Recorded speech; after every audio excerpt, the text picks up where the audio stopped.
warm hello to all our fellow Cobra Kai fans. The most interesting characters on a show are the ones that are round characters, in that they may seem good, but maybe they have a flawed past or some super dark secrets. Well, Cobra Kai has no shortage of flawed and interesting characters all around, and some of them are led to do some pretty terrible things. So we wanted to go in today and list our picks for Cobra Kai's worst characters. As usual, if you haven't yet caught up on Cobra Kai, here's your spoiler alert. Before we dive in and discuss, go ahead and click subscribe and ring that notification bell so that you'll never miss out on our future videos. And give this video a thumbs up if you're a big fan of the Cobra Kai characters, despite all of their flaws. Here we go! Although we know him as the protagonist in the Karate Kid films, the entire perspective is flipped on its head in Cobra Kai, as he can appear as the villain in many situations. Yes, friends, we're talking about Daniel LaRusso. He comes up with a scheme to close Cobra Kai and screw Johnny over, but he doesn't actually think it all the way through. So he essentially doubles Johnny's rent, knowing full well that Johnny won't be able to pay it. Johnny even visits a pawn shop to sell off some of his remaining items, but nothing is worth enough to be able to match the crazy high rent. So he then drops by the mini-mart to pick up some more beer, presumably to drink away his sorrows. Well, on top of everything, we see this weird moment at the mini-mart where Daniel puts Johnny's beer on his tab and leaves to go home and celebrate the impending closure of Cobra Kai. But friends, his wife deals him a dose of truth, censuring him for his behavior since not only Johnny's rent is doubled, but all the other stores at the mall's rents have also been doubled, which is completely unfair. She's so upset at him and tells him not to stoop to Johnny's level. Well, a little too late for that. Moving on to Crease. Crease is a complicated character, to say the least. Although he seems to never find redemption through his continuously shady ways, we can't help but notice that underneath all that, he's just a sad and lonely man who's been through a lot and feels abandoned by his crew. Add on top of that the fact that he's a war veteran who has seen some pretty gnarly combat, and you get Crease, a hardened man willing to do whatever it takes to get what he wants. Well, let's just say this. If you're a sad or insecure person, there are two ways you can go about dealing with the situation, and Crease has chosen the more unsavory path with all his choices. The worst moment is, after Johnny has done so much in order to get his bearings and keep Cobra Kai alive, his old sensei swoops in and uses manipulation tactics to regain control of Cobra Kai. He literally takes advantage of the fact that he knows Johnny doesn't have any paperwork set in stone with the landlord, and Crease obtains the keys to the dojo right out from under Johnny. It's definitely a shocking moment, and for a sensei who is supposed to love his students, he is pretty petty. Getting Johnny back for all those years, he felt abandoned by him. Friends, let's talk about Tori. Although the character is pretty likable from the start in terms of her awesome fighting ways, well, she's pretty troubled in other parts of her life. She says she grew up poor with her mother barely making ends meet, and this has shaped her cynical and harsh view of the world, finding very little good in it. Well, friends, she helps Miguel get over his breakup with Sam and ends up starting a relationship with him. Upon seeing Sam and Miguel kiss, though, does she go to her boyfriend and chew him out? No! Her first move is to punish the girl that her boyfriend cheated on her with.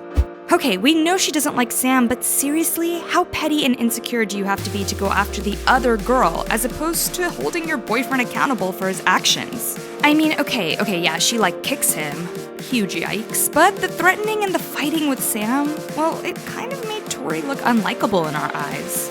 And the fact that fans have speculated that Tori is actually lying about everything regarding her background really makes us stop and think. We're not saying Sam is innocent, oh no, since of course Robbie is in the picture at that point, but there's something about Tori's aggressive nature that makes her one of the worst. Tell us, friends, do you disagree? Do you love Tori despite her combative personality? Definitely let us know in the comments. Okay, well, we've provided the negative reactions to Tori, but like we said, Sam is definitely not innocent in this game. There's a whole flip side to how terrible she is as well. Well, for starters, she cheats on Robbie and keeps her budding relationship with Miguel a total secret. And some would argue that her parents didn't provide her with adequate discipline growing up and instead instilled a sense of entitlement within her. Honestly, entitlement on any level is pretty terrible, and we're not a huge fan of how Samantha LaRusso gets pretty much everything she wants. And she seems to repeatedly choose her rich friends over the ones who have been there for her from the start. And it's only after they drop her that she attempts to rebuild a connection with her old friends. I mean, what's up with that? But again, probably not her fault if it's a result of bad parenting, right? Regardless, she seems to have no moral compass, what with the cheating, and she seems to cause many of the issues amongst many of the other characters throughout the series. I mean, she has no regard for Miguel's concerns, considering she ignores his calls all day and then enters the scene holding hands and canoodling with Robbie, making no attempt to quell or eradicate Miguel's issues. Just poor choices all around. Instead of being empathetic, she chooses to be selfish, feels attacked, goes on the defense, and then distances herself from the situation. Real mature. And if we're talking about the worst characters, how can we forget Robbie Keane? Many fans say Robbie is the absolute worst character on the show.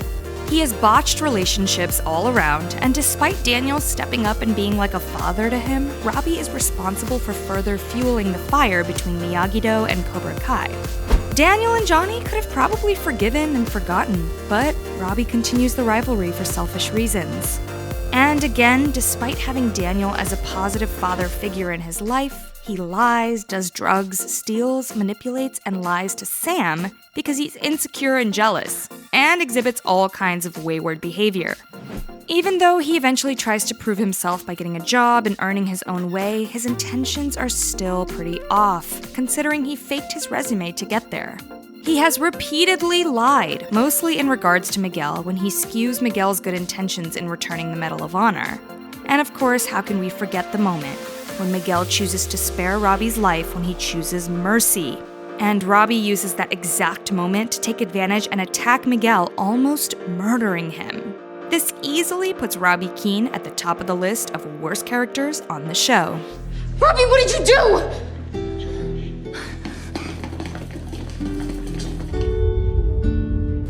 Alright friends, there you have it. Our picks for the worst characters on Cobra Kai in all of their flawed glory. Tell us, do you agree with our list, or do you disagree with our ranking of the worst characters?